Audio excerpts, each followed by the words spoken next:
सुंदर सा रास्ता आप देख रहे हैं और हम आज आपको एक नया टूरिस्ट जगह घुमाने वाले हैं।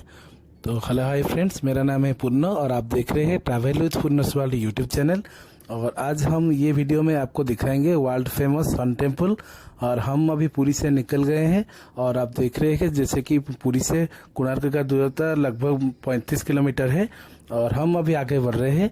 आगे जाकर हम वहाँ का फेमस लाइट एंड साउंड और मंदिर का पूरा एक्सप्लोर कराएंगे, स्टोरी भी बताएंगे। तो हमारे साथ बने रहिए, वीडियो को पूरा देखिए। वीडियो अच्छा लगा तो हमें सपोर्ट करते हुए लाइक शेयर और सब्सक्राइब कीजिए। तो चलिए चलते हैं, हम मिलते हैं कोणार्क टेम्पल में। Let's start our video. आप अभी देख रहे हैं हम अभी पहुंच गए हैं कोणार्क मंदिर के पास और थोड़ी देर के बाद हम आपको दिखाएंगे वर्ल्ड फेमस सन टेम्पल। और ये देखिए, ये दूर से आप देख रहे हैं वर्ल्ड फेमस सन टेम्पल। तो हम आपको आगे का बताएंगे, टिकट प्राइस बताएंगे और कैसे एंट्री करेंगे वो भी हम आगे आपको बताएंगे। और फिलहाल आप दूर से अभी देख रहे हैं सूर्य मंदिर को, जो कि कोणार्क टेम्पल कहा जाता है। चलिए चलते हैं आगे। और अब ये व्यू देख रहे हैं सूर्य जी के साथ, क्योंकि ये सनसेट का टाइम अभी हुआ है। और हम आज आपको दिखाएंगे सन टेम्पल के साथ यहाँ का प्रसिद्ध लाइट एंड साउंड, जो कि देखने के लिए बहुत सुंदर और अच्छा लगता है। सांगवाने आज तो आपको मुझे देखेबी सूर्य मंदिर कोणार्क, जोटा कि पृथ्वी प्रसिद्ध। ये गोटे बढ़िया लाइट एंड साउंड संध्या बेले हुए 6:30 बेले, सेटा भी मुझे देखेबी। मो सांगे रुहतु, वीडियो को पूरा देखंतु। भल लगे लाइक शेयर कमेंट करेंगे। चलते वीडियो आरंभ करिबा। हम अभी पहुंच गए हैं कोणार्क मंदिर के सामने, आप अभी ये देख रहे हैं दूर से। और थोड़ी देर के बाद हम अभी अंदर जाएंगे, टिकट निकालेंगे और हम आपको अभी अंदर टिकट का प्राइस भी बताने वाले हैं। मंदिर के सामने आप देख रहे हैं यहाँ पर एक छोटा बाजार भी लगता है, जो कि समुद्र के शामुका शंख और ऐसा कुछ भी, जैसे कि चश्मा और खाने के लिए गुपचुप, या आप देख रहे हैं अभी स्नैक्स और कोल्ड ड्रिंक्स वगैरह यहाँ मिलता है। और हम सीधा अंदर एंट्री करेंगे, ये गेट है। और ये गेट के अंदर हम अभी टिकट निकालेंगे और टिकट का प्राइस है 40 रुपया। और छोटे बच्चे के लिए यह फ्री है 8 साल तक। और फॉरेनर के लिए यहाँ पर 200 रुपया है पर पर्सन। तो हम अभी अंदर जाएंगे, टिकट तो हमारा हो गया है। चलिए चलते हैं हम अंदर। और ये है टिकट काउंटर, यहाँ पर टिकट मिलता है। आप देख रहे हैं लोग कतार से खड़े हैं टिकट निकालने के लिए। और जैसे कि मैंने बताया था, यहाँ पर जो लाइट एंड साउंड का शो होता है और उसका टाइम है 6:30 बजे होता है। अगर ज़्यादा भीड़ रहा तो 2 शो होता है। और शो का टिकट है 50 रुपया पर पर्सन। और टिकट यहाँ पर मिलता है 5:30 बजे लाइट एंड साउंड देखने के लिए। और ये लाइट एंड साउंड जो होता है, ये शो सोमवार को बंद रहता है। तो हमारा तो टिकट हो गया। चलिए आगे चलते हैं और टिकट चेक करके हम अंदर जाते हैं, कोणार्क मंदिर एक्सप्लोर करते हैं। तो सांग मैंने टिकट आमर हो गला। टिकट प्राइस होची 40 टंका पर पर्सन, आउ फॉरेनर मान को 200 टंका। आउ चलतु आम भीतर को जीवा, टिकट चेक करिकी आम कोणार्क मंदिर बुलिबा। और आप देख रहे हैं ये नजदीक से हम पहुंच गए हैं टिकट चेकिंग के पास। और ये आपके सामने है वर्ल्ड फेमस सन टेम्पल। और अब देख रहे हैं अभी ये है टिकट चेकिंग काउंटर। और हमारा टिकट चेकिंग के बाद हम अभी एंटर कर रहे हैं कोणार्क मंदिर के अंदर। और ये आप देख रहे हैं अभी, और ये है वो मंदिर सन टेम्पल, जो world famous Konark sun temple. और हम अभी अंदर एंटर कर चुके हैं। एंटर करने के बाद हम अभी आपको गाइड के द्वारा डिटेल बताएंगे मंदिर का स्टोरी, जो कि हर मंदिर के हर जगह का स्टोरी बताएंगे। और ये आप देख रहे हैं मंदिर का मैप। ओडिशा टूरिज्म डिपार्टमेंट का गाइड और कोणार्क में आपका स्वागत है। धन्यवाद सर। ये जगह का नाम कोणार्क है और ये जो कोणार्क नाम है, दोनों शब्द यानी कोन और ये दोनों को मिला के बनाया गया कोणार्क। कोन मीन्स ज्योमेट्रिकल एंगल, और अर्क जो है सूर्य को संस्कृत में अर्क कहते हैं। इसलिए कोनो और अर्क कोणार्क है। तो पुरी में आपने देखा होगा जगन्नाथ जी का मंदिर, सर वो मंदिर का नॉर्थ ईस्ट में ईशान कोण में ये सूर्य मंदिर बना हुआ है। अच्छा सर, ये जो सूर्य मंदिर ये रहा कोणार्क का सूर्य मंदिर। हाँ। और ये मंदिर से 2 और पुराना सूर्य मंदिर अभी भी आप लोगों ने देखिएगा हमारे भारत में। तो भारत का जो सबसे पुराना ओल्डेस्ट जो सन टेम्पल है, उसका नाम रहा मार्तंड सन टेम्पल। हमारे उधर है, अनंतनाग डिस्ट्रिक्ट में, जम्मू कश्मीर में। वो हमारा नेटिव है। तो दूसरा मंदिर आप देखिएगा गुजरात के मोढेरा में, मोढेरा। और ये रहा थर्ड वाला सूर्य मंदिर कोणार्क का। और मैम ये रहा कलिंग स्टाइल का टेम्पल, यानी कि जो हमारा जो शिल्प शास्त्र है इस सब में तीनों प्रकार का मंदिर है भारत में, Nagara style, western style and Dravidian style. ये कलिंग एक अलग स्टाइल जो नागरा स्टाइल का साउथ का मंदिर है। नागरा स्टाइल मंदिर नॉर्थ इंडिया में मिलता है। और ये मंदिर का खासियत क्या है ना, देखिए मैम ये मंदिर का खासियत ये है कि कलिंग स्टाइल में हर मंदिर का मेन एंट्रेंस पूर्व दिशा में होता है। अच्छा। और जो कहलाता है सिंह द्वार। हाँ जी, पश्चिम जो है शेर द्वार, लायन एंड टाइगर, उत्तर में हाथी, दक्षिण में घोड़ा। ये मूर्ति रहती है दरवाजा के सामने। अच्छा। और कलिंग स्टाइल में हर मंदिर का मेन एंट्रेंस के ऊपर आपको मिलेगी नवग्रह मूर्ति। और कलिंग स्टाइल में आपने देखा होगा जगन्नाथ जी के मंदिर में बहुत सारी छोटे बड़े मंदिर कंपाउंड के अंदर है, लेकिन 4 मंदिर आप देखा होगा एक ही लाइन में खड़े हैं, ग्रेजुअली छोटा से बड़ा करके। बोगमा का उड़ीसा का नाम था और कलिंगा का 12 साल का रेवेन्यू 40 करोड़ स्वर्ण मुद्रा इन्होंने खर्चा किया था। मंदिर को बनाए थे 1200 कारीगर लोग, तो 12 साल में मंदिर बना था। और टोटल एरिया 12 एकड़, सब 12 ही है। और ये जो बड़ा सा मंदिर देख रहे हैं ये ओरिजिनल मंदिर है, लेकिन ये मेन टेम्पल नहीं है। कोणार्क का जो मेन टेम्पल वो टेम्पल ये मंदिर का पीछे में था, बड़ा वाला। ये मंदिर से और 100 फुट ज्यादा। अच्छा। मतलब कोणार्क का जो मेन टेम्पल वो था 227 फीट हाइट। और मंदिर के ऊपर लीजेंड के मुताबिक एक मैग्नेट लगा हुआ था जो ऊपर से बैलेंस किया करता था टोटल 4 मंदिर को। अच्छा। तो कैसे ना भाई, जब वो मंदिर बना 1250 में, उस समय सीमेंट था ही नहीं। कारीगर लोगों ने सीमेंट की जगह यूज किया था आयरन क्लैंप्स। अंदर जाकर आप देखिएगा जहाँ जहाँ से निकल गया पत्थर, अंदर में आयरन क्लैंप दिख रहा है जो इसी तरह दोनों तरफ से पकड़ के रखा हुआ है। तो मैग्नेट खींचता था आयरन क्लैंप को, क्लैंप ऐसे पकड़ा हुआ था पत्थर को। ये सब आपस में जुड़े हुए थे। अंग्रेजों से पहले पुर्तगाली लोग व्यापार करने के लिए आए हुए थे। और बंगाल की खाड़ी से 880 में समुद्री तूफान की वजह से कोणार्क का मेन टेम्पल टूट गया। तो मेन टेम्पल टूटने के बाद 1939 में आर्कियोलॉजिकल सर्वे ऑफ इंडिया ने सूर्य मंदिर को सेंट्रली प्रोटेक्टेड मॉन्यूमेंट डिक्लेयर किया है। तो 1984 में वर्ल्ड हेरिटेज डिक्लेयर किया है यूनेस्को। देखिए मैम, मुख्यमंत्री जब गिर गया तो देखने का अभाव से ये जो बड़ा सा खड़ा हुआ है प्रेयर हॉल, ये भी गिरना शुरू हो गया। तो ये मंदिर को बचाने के लिए 1903 में जे.ए. वड़ीलन जो थे lieutenant governor of Bengal Curzon के समय में, तो इन्होंने ये मंदिर का चारों गेट को बंद करके रेती पत्थर या मंदिर के अंदर पैक कर दिया है। और ये आप देख रहे हैं ये है लायन गेट। और राज सिंह लायन के दोनों बाजू में दोनों मूर्ति सेम। मतलब क्या है ये मूर्ति के पीछे तो मैम ये देखिए, ये जो है लक्ष्मी, तो ये रहे हमारा सिंह जो है ये सत्य का प्रतीक, दुर्गा जी का सवारी। मतलब हाथी रहा दौलत, सिंह रहता है लेके जब गर्व और अहंकार करता है, अहंकारी आदमी का नाच इसी तरह ही होता है। तो मंदिर सामने मूर्ति को दिखाने का मतलब ये है कि मंदिर आने से पहले जो गर्व जो अहंकार हम में है सब हार में छोड़ के अंदर आना चाहिए, तब हम लोगों को भगवान जी का आशीर्वाद या दर्शन मिल सकता है। अच्छा, तो मुझे कैसे यकीन कीजिएगा? हाँ भाई देखिए, ये सब डांस के प्रोग्राम में ये मूर्तियां सब बनी हुई है, इसीलिए हमको पता चलता है ये डांसिंग वाला है, लेकिन प्रूव करना हमारा काम है। तो यहाँ नजर कीजिएगा, एक औरत यहाँ बैठी हुई है, बाएं हाथ के नीचे एक बैग भी है। तो मान लीजिए ये एक डांसर, बाएं हाथ के नीचे जो बैग है उसके अंदर उसकी मेकअप बॉक्स इन्होंने आके बैठी हुई है। थोड़ा ऊपर देखिएगा, ये मेकअप हो रही है ये वाली।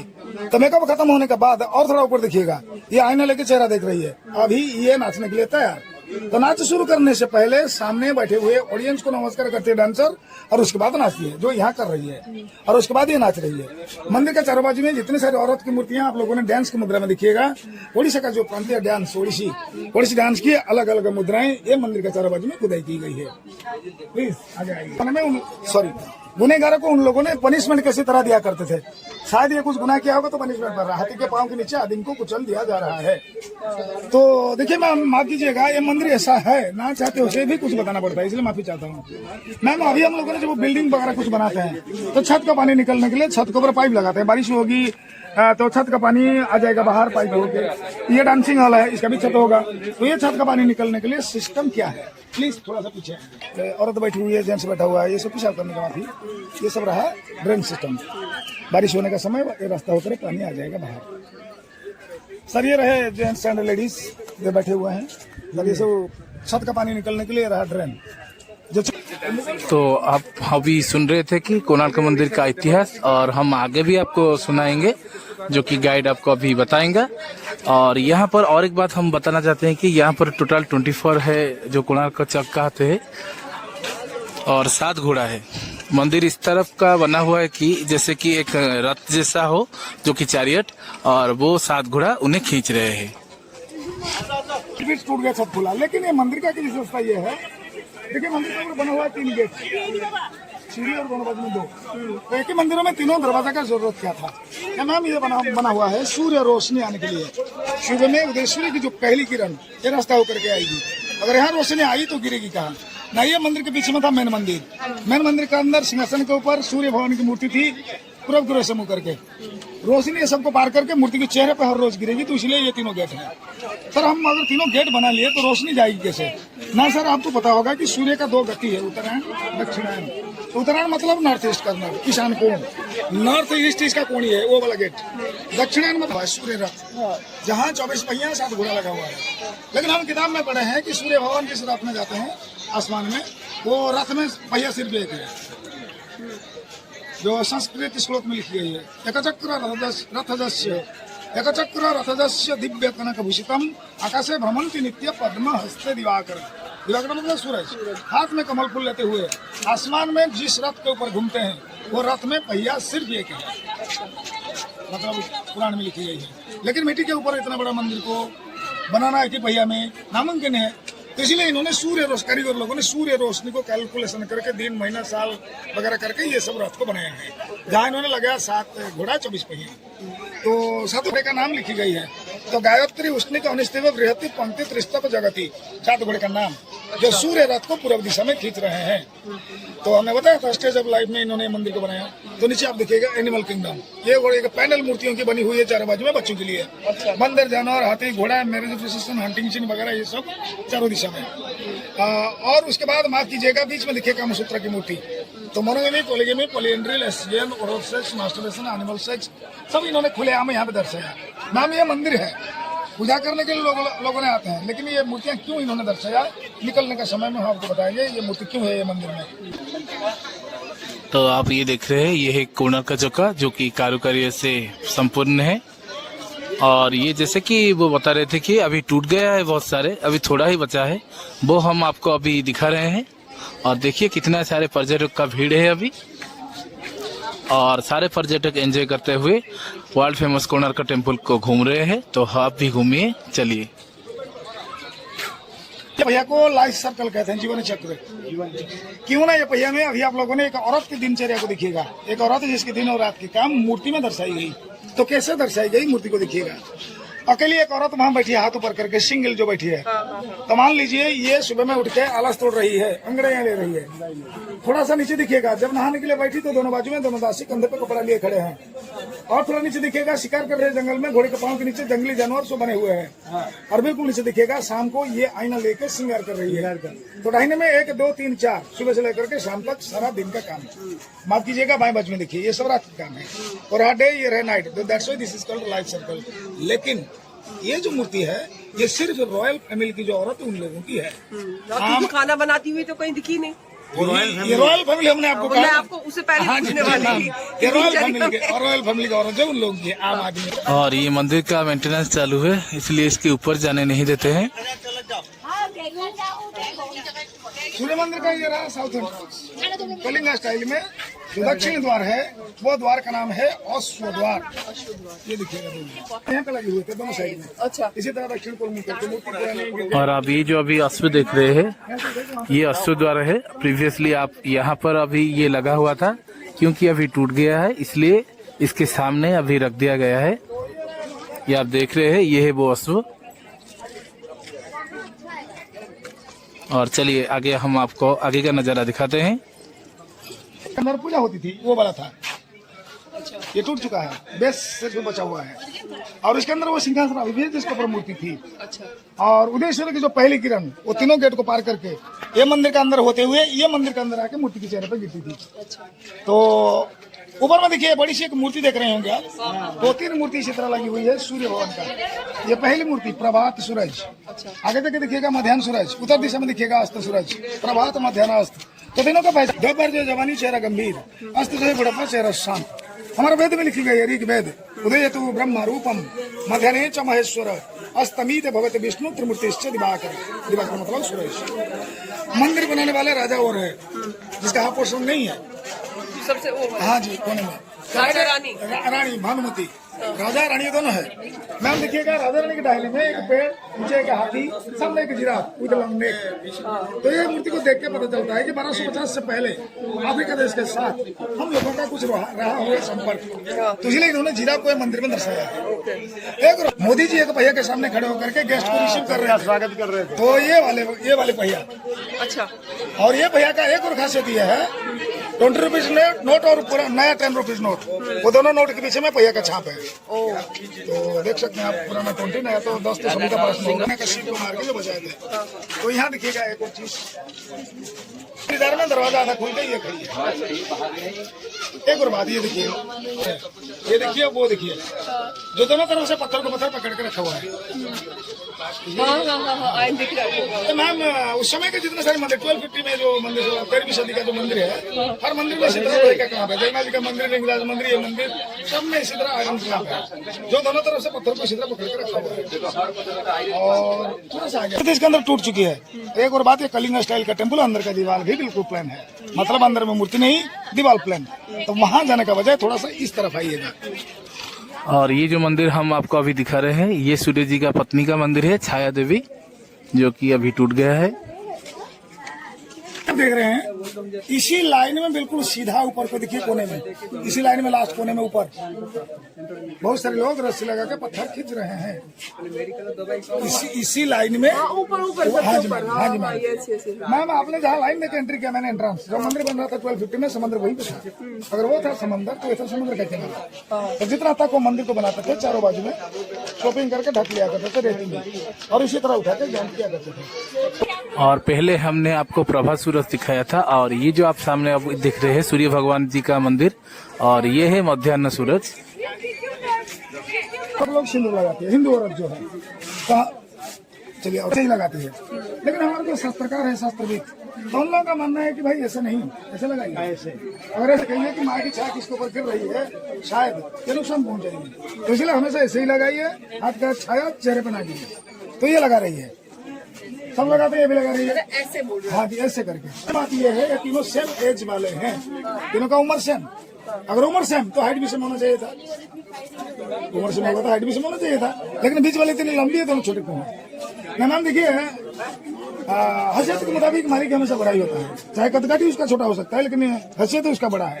तो बीच में जो खड़ी है, ये मालकिनी होगी, रानी, राजकुमारी, बड़े घराने की कोई औरत, तो इसलिए कारीगर लोगों ने उनको बड़े करके दर्शाया। ये दोनों दासी है, तो इसलिए छोटे करके दर्शाया। मालिक और नौकर दोनों के बीच में जो दुनिया, इन्होंने दर्शाया मूर्ति में। मालिक हमेशा बड़ा, नौकर हमसे छोटा। माफ कीजिएगा, ये ग्रोन अप है, इसमें भी कर सकते हैं हम लोग, लेकिन ये रात के समय में हो रही है। तो प्रूफ क्या है, ऊपर में देखिए, टू रेड्स एंड जो सूरज अस्तमित भवते विष्णु, अस्त सूरज विष्णु जी का स्वरूप, विष्णु जी पालन करता है बुढ़ा। और आप ये जो सूरज अभी देख रहे हैं, ये है अस्त सूरज। हमने आपको प्रभात सूरज दिखाया और मध्याह्न सूरज दिखाया था, ये है अस्त सूरज आप अभी देख रहे हैं। अभी दोनों पहाड़ से पत्थर को लाया जाता है यहाँ तक, तो उस जमाने में इन्होंने लाया किसे, ये देखिए ना,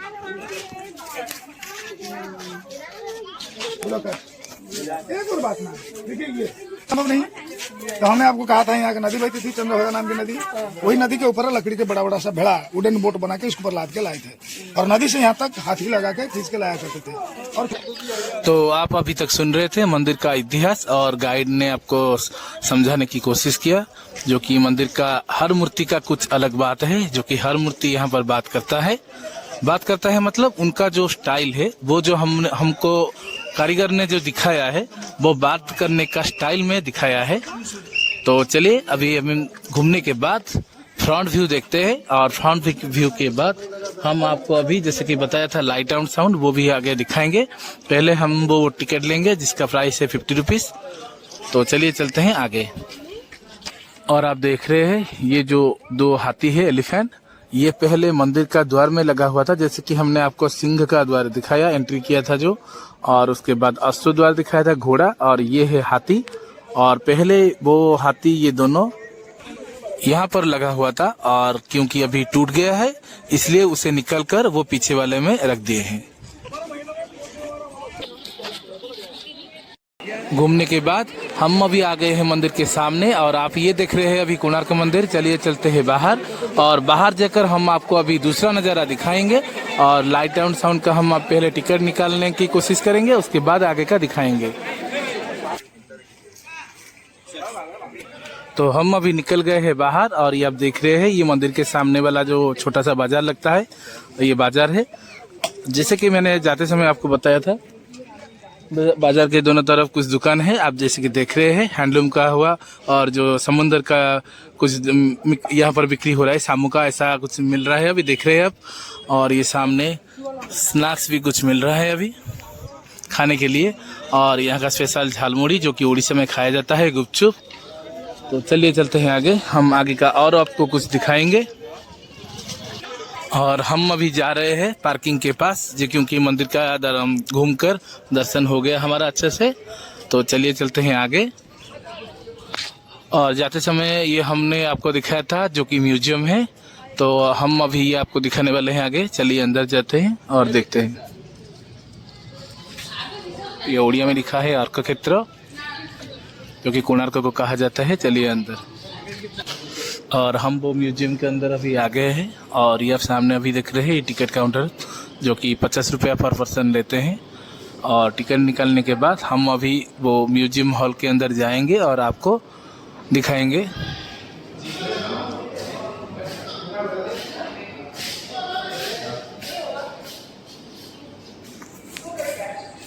और ये हम एंटर कर रहे हैं अभी फिल्म थिएटर के अंदर जो कि हम आपको आगे का दिखाएंगे। और ये आप देख रहे हैं सूर्य मंदिर पहले ऐसा था, अभी टूटकर हमने जो आपको दिखाया था ऐसा हो गया है, मगर पहले जब वो निर्माण हुआ था राजा ने निर्माण करवाया था, ऐसा निर्माण हुआ था और वो ऐसे दिखा था।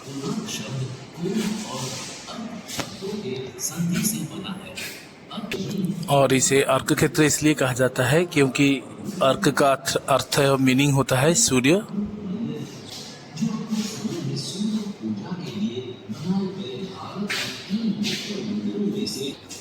और मंदिर के अंदर जो हमने आपको सूरज का मूर्ति दिखाया था जो कि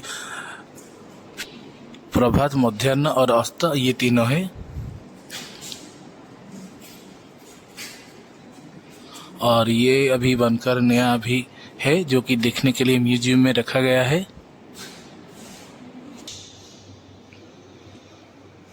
और आप ये देख रहे हैं मंदिर को निर्माण कर रहे हैं कारीगर और राजा यहाँ पर तत्वावधान कर रहे हैं। वो दर्शाया जा रहा है यहाँ पर कैसे मंदिर निर्माण हुआ था और राजा कैसे उनको तत्वावधान के तौर आदेश दे रहे हैं मंदिर निर्माण के लिए। तो चलिए चलते हैं अंदर, आगे का और कुछ दिखते हैं। और ये देखिए और एक कोणार्क का चैरियट जो कि व्हील कहा जाता है। और ये सारे आप जो मूर्ति देख रहे हैं अभी फ़िलहाल मंदिर में अभी टूट गया है और यहाँ पर नए तरीके से बनाकर यहाँ पर रखा गया है म्यूजियम में ताकि हम देख सकें।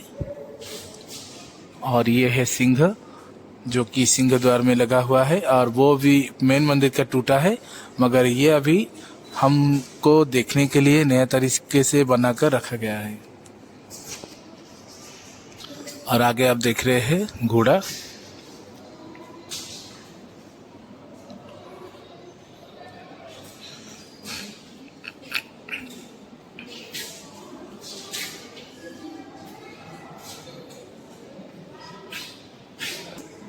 और देखिए चारों तरफ कितना सुंदर बना हुआ है कारुकार्य से। और ये आप देख रहे हैं सामने बोईतो लिखा हुआ है जो कि नाव होता है और कलिंग परंपरा के अनुसार उड़ीसा का परंपरा है जो कि कार्तिक महीना के पूर्णिमा का अवसर पर वो समुद्र में छोड़ते हैं इसे। और ये है थिएटर, हम अभी थिएटर के अंदर आपको ले जा रहे हैं। अगर कैमरा अलाउ हुआ तो हम आपको वो स्टोरी भी दिखाएंगे।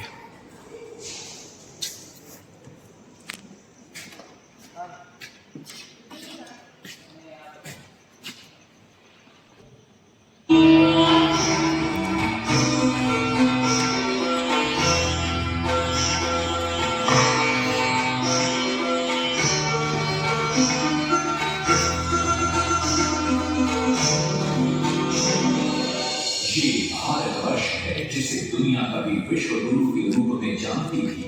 इसी भारतवर्ष का एक महत्वपूर्ण राज्य है ओडिशा। प्राचीन काल में ये कलिंग के नाम से विख्यात था। सूर्य की पहली किरण इसी प्रदेश के एक कोण पर पड़ती है।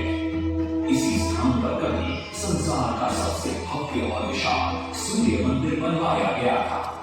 तुम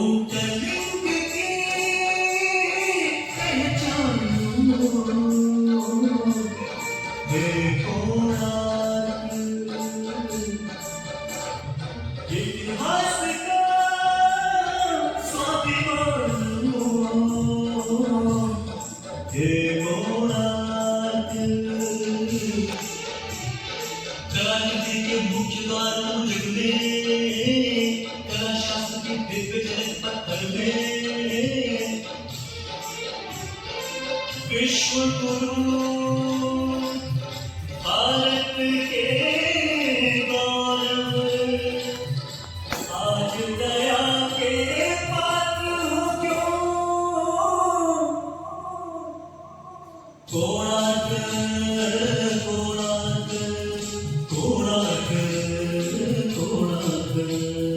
सैकड़ों साल पहले की बात है। पुरातात्विक दस्तावेज के तौर पर संग्रहित पुस्तक मागधा मांझी और वाया चक्रांदी को उल्लेख है कि 13वीं सदी में गंग वंश के राजा लंगोला नरसिंहदेव ने इस सूर्य मंदिर का निर्माण करवाया था।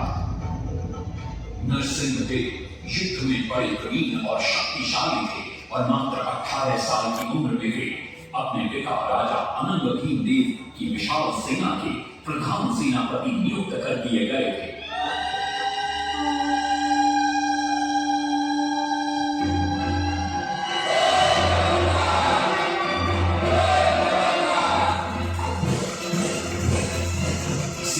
बनने के बाद नरसिंहदेव ने अपने कुशल नेतृत्व से दक्षिण के कई आक्रमणकारी राजाओं को युद्ध में हराया।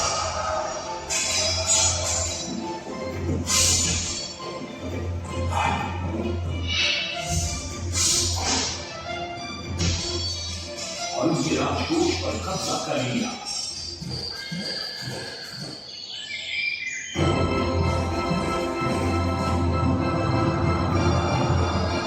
तत्पश्चात उन्होंने विजय पूजा, जिसे आज हम वारंगल के नाम से जानते हैं।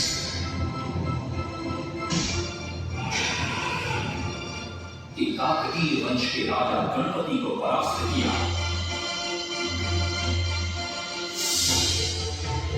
और उनके राजकोष पर भी कब्जा कर लिया। 3 वर्षों तक निरंतर युद्ध के पश्चात जब वे बहुत सारी धन संपदा लेकर कलिंग लौटे तो राजमहल में उनका भव्य स्वागत हुआ।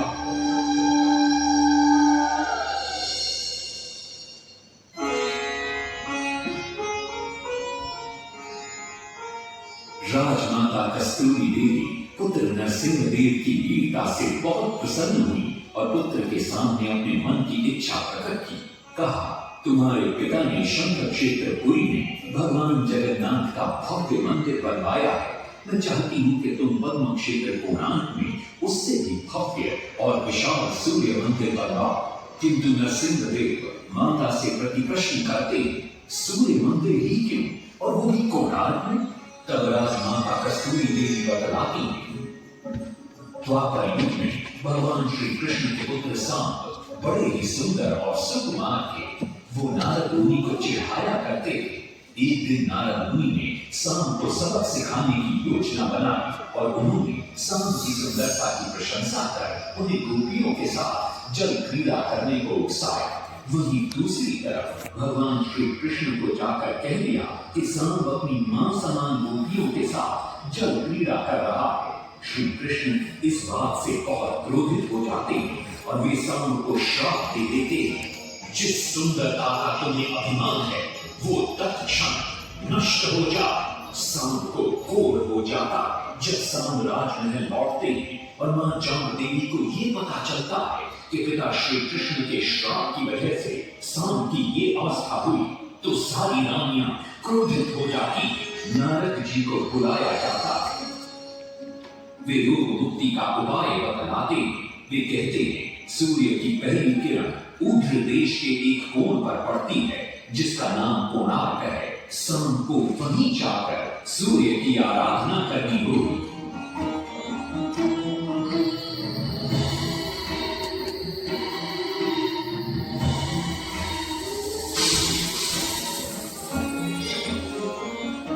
बहुत ही लंबी और कठिन यात्रा के पश्चात शाम अपने सैनिकों और सेवकों के साथ कोणार्क की चंद्रभागा नदी के तट पर पहुंचते हैं और नित्य प्रातः स्नान के बाद सूर्य की आराधना आरंभ करते हैं।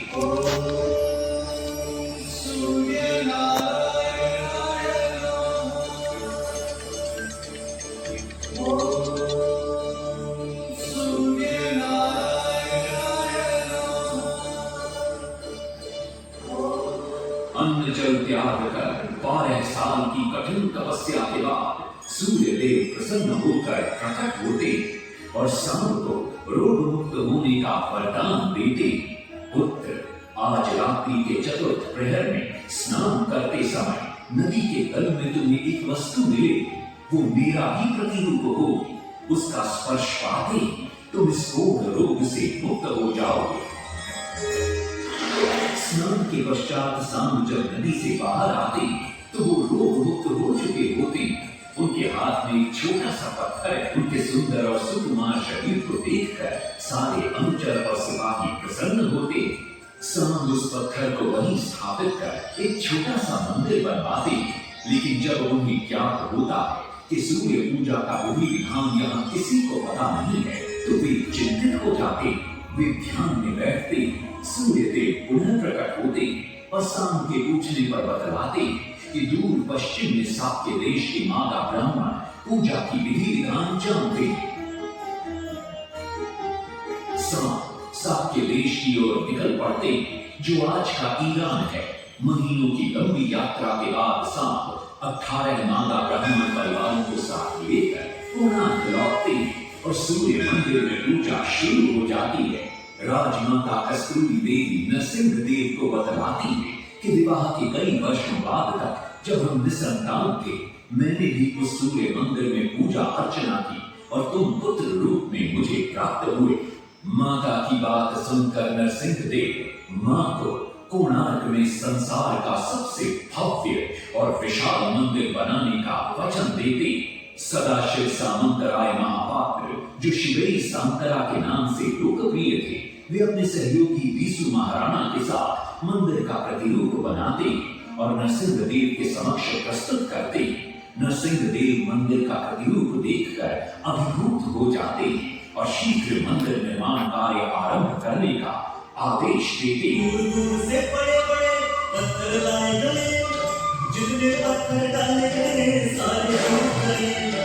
आग में छोटा था उसमें डाले गए, नहीं पता था सारे टूट गए।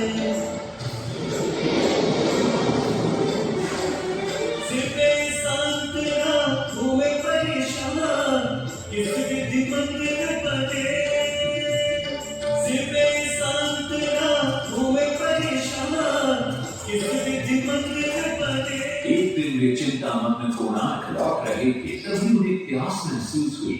उन्हें पास ही में एक कुटिया दिखाई पड़ती है जहाँ एक बूढ़ी औरत से उनकी भेंट होती है। शिवई सांतरा पानी मांगते हैं। बूढ़ी औरत पानी के साथ गरम गरम भोजन भी लेकर आती है। वे थाली के बीच में हाथ डालते हैं जिससे उनका हाथ जल जाता है। तब वो बूढ़ी औरत मुस्कुराकर कहती है, तुम तो शिवई सांतरा की तरह बीच से भोजन उठाकर खा रहे हो। ये सुनकर शिवई सांतरा को अपनी भूल का एहसास होता है। माता रामचंद्री ने उपाय सुझाया, समझे शिवे सांतरा।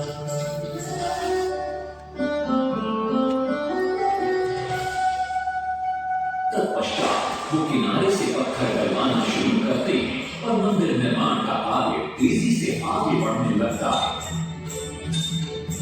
1200 शिल्पियों ने 12 वर्ष में मंदिर बनाया। घोड़े साथ सजाकर रथ में समय का चक्र बताया।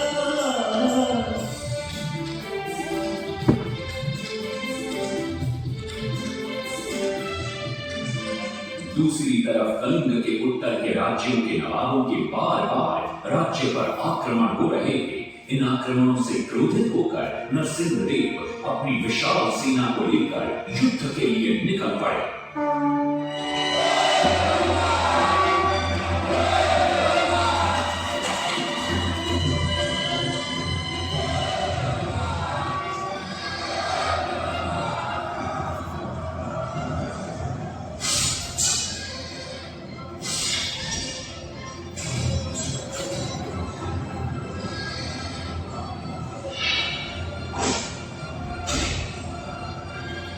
शक्तिशाली गौरवंग के नवाबों को भी युद्ध में परास्त कर दिया और उनसे प्राप्त सारा धन अपने कब्जे में लेकर सूर्य मंदिर के निर्माण कार्य में लगा दिया। 1200 कारीगरों के अथक प्रयास से 12 साल बाद विशाल और भव्य सूर्य मंदिर बनकर तैयार हुआ। उस समय के लोगों में वास्तुशास्त्र, ज्योतिष शास्त्र और खगोल शास्त्र का जो ज्ञान था, उसे देखकर आज के बड़े बड़े वैज्ञानिक भी आश्चर्यचकित रह जाते हैं। कई प्रयासों के बाद भी मंदिर के गुंबद पर कलश स्थापित नहीं हो पा रहा था। क्रोधित नरसिंहदेव ने आदेश दिया कि कल प्रातः काल तक यदि कलश स्थापित नहीं हुआ तो सबके सर धड़ से अलग कर दिए जाएंगे। सभी शिल्पकार घोर चिंता में डूब जाते हैं।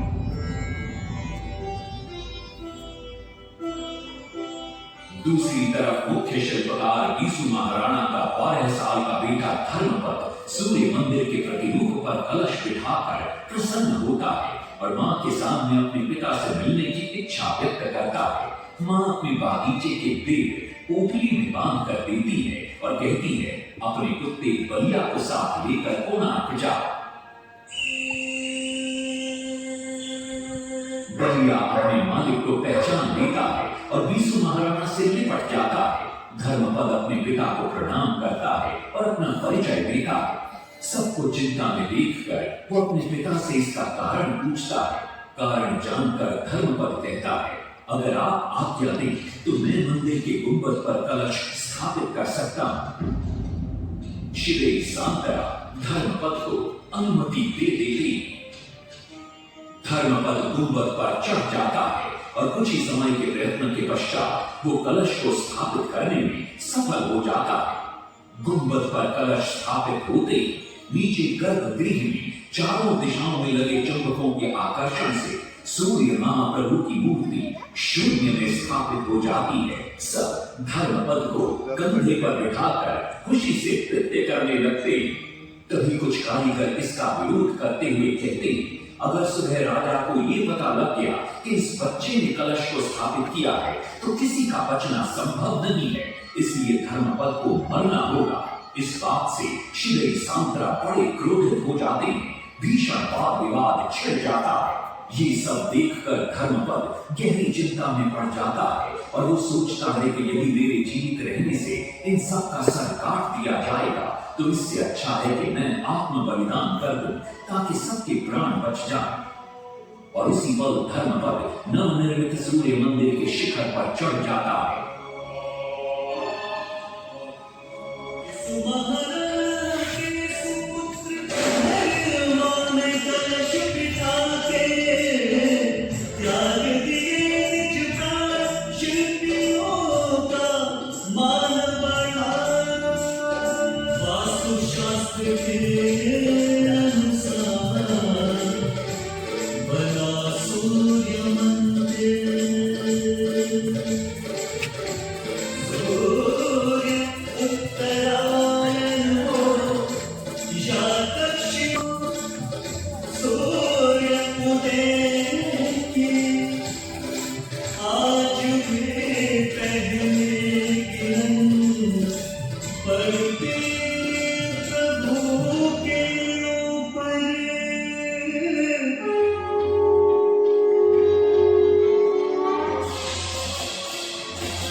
तभी वहां नरसिंहदेव भी आ पहुंचते हैं।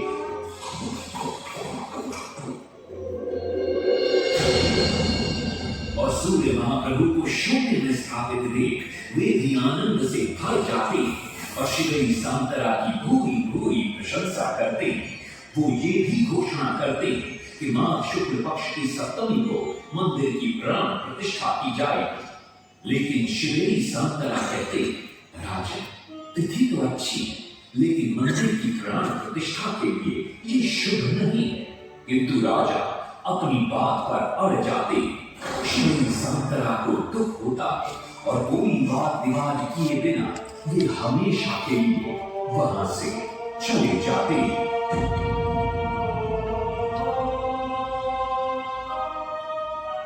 पूर्व निर्धारित तिथि पर मंदिर की प्राण प्रतिष्ठा संपन्न होती है।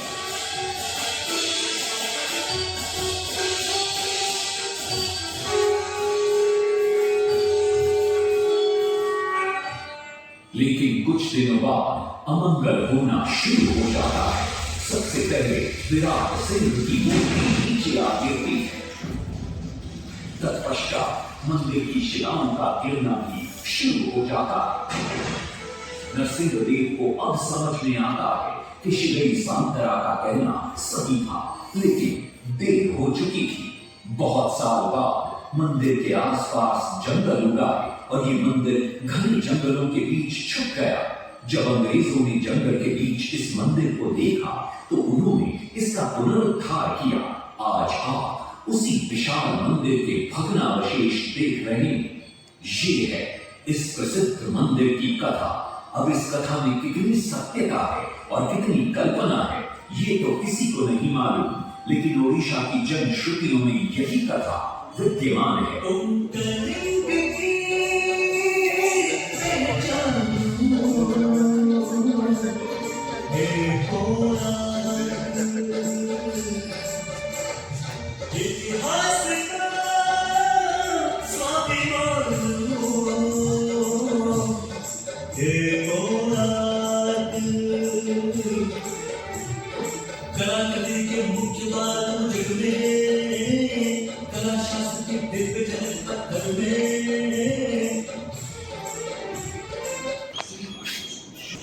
तो शो अभी खत्म हो गया, हम अभी बाहर निकल रहे हैं।